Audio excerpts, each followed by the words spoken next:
Umalis akong muli nang hindi nagpapaalam. Akala ko normal lang iyon.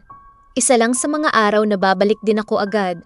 Pero habang tumatagal ang oras, wala na akong naririnig na boses ng pamilya ko, wala nang tawag na nasasagot ko.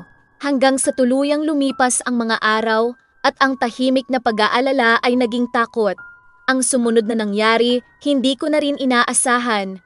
Natagpuan ako sa isang lugar na hindi ko inakalang pupuntahan ko ang ganong kapalaran.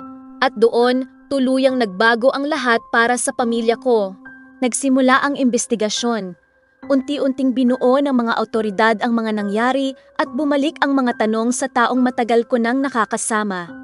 Lumabas ang mga detalye na hindi ko na noon naisip na ang tiwala at inosenteng paniniwala ko ay maaaring nasamantala ng taong inakala kong ligtas ako kasama. Hanggang ngayon, isa na lang akong paalala sa iba na hindi lahat ng mukhang mabait ay tunay na ligtas at ang tiwala kapag mali ang napaglagyan, pwedeng magbago ng buong buhay.